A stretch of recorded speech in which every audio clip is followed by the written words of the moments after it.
Hello viewers, আসসালামু আলাইকুম। Short and ক্লাসে আপনাদের স্বাগতম। আজকে আবারও নতুন একটা সূত্র নিয়ে হাজির হলাম।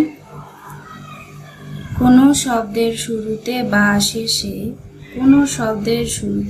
শেষে কাল, কেল, কুল, কল, কেল থাকে।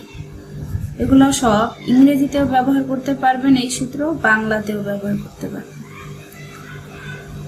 কাল, কেল, কুল, কল, কেল থাকে অথবা উচ্চারিত হয়। উক্ত শব্দ গঠনের সময় ষাটলিপির ক কে বিচ্ছিন্ন করে লিখতে হবে। তাহলে কিভাবে বিচ্ছিন্ন করে লিখবো আপনাদের দেখাই দেই। কালচার, কাল, এটা উচ্চারণ করেন কালচার। তো কালের জন্য আমরা ক কে আলাদা করে উপরে বাম পাশে লিখব। প্রথমে যেহেতু আসছে, প্রথমে লিখলে আপনাদের বলে দিয়েছিলাম, প্রথমে কোনো বিচ্ছিন্নভাবে কোনো সূত্র প্রথমে পড়লে সেটাকে উপরে একটু বামে লিখতে হয়, আর যদি শেষে পড়ে তাহলে নিচে একটু ডান দিকে লিখতে হয়। কালচার, চারের জন্য চ আর র কে লিখব। আমরা সূত্র শিখছিলাম, সেই সূত্র অনুযায়ী চর আকারটা না দিলেও চলবে। আর আপনারা যদি চান আকারটা দিবেন তাহলে অযথা সময় নষ্ট হবে, এটা লেখার অযথা দরকার নাই। আপনারা এই কালচার এভাবে লিখবেন।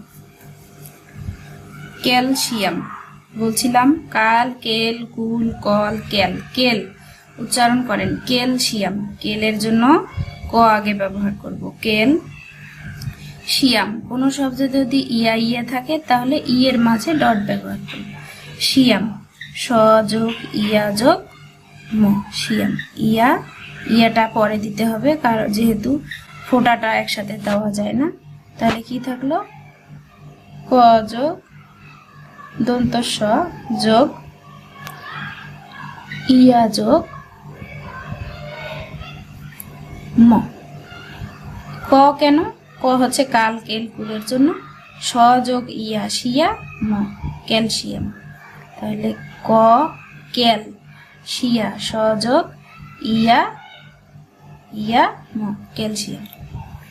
এভাবে ভেঙে ভেঙে লিখবেন। সূত্রটাকে আলাদা করবেন আগে, তারপর অন্যান্য সূত্র আলাদা করবেন, তারপর লিখবেন। কাল, টি, ভে, টর। কালের জন্য ক লিখলাম কাল, টি এর জন্য টি, ভেটর, ভয়কার, ট র, কাল্টিভেটর। কাল, টি, ভে, টর।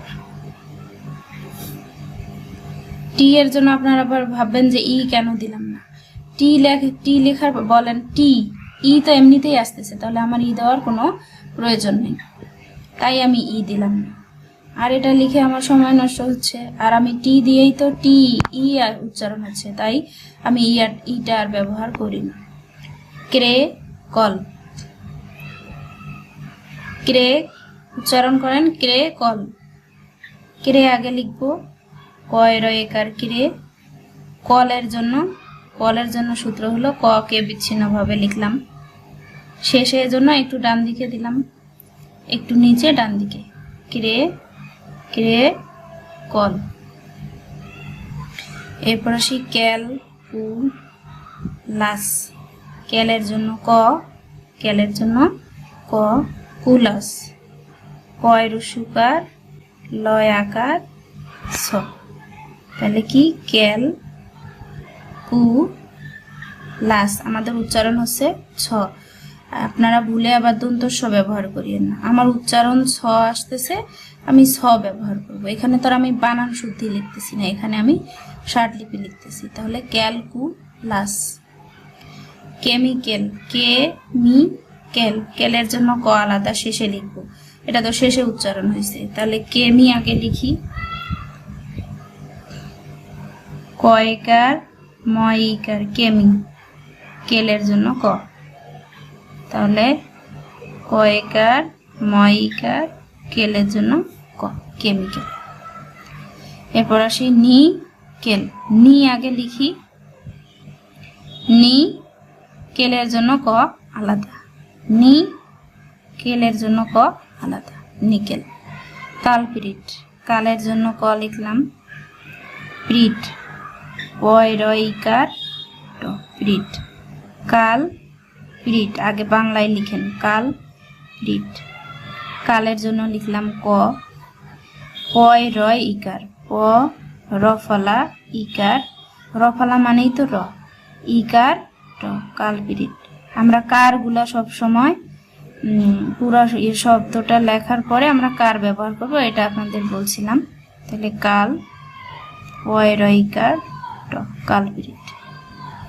কাল মি নেট, কালের জন্য ক, কাল ময় ঋষিকার নয় একার ট কালমি নেট। কালের জন্য ক, ময় ঋষিকার তারপরে নয় একার ট কালমি নেট।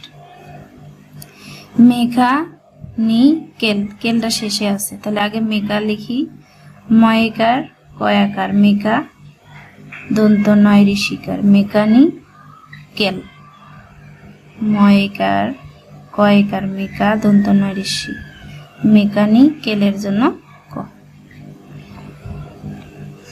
ক্যাল কু লেট, ক্যালের জন্য ক আলাদা, কয় রুসুকার লয়কার ট ক্যালকুলেট।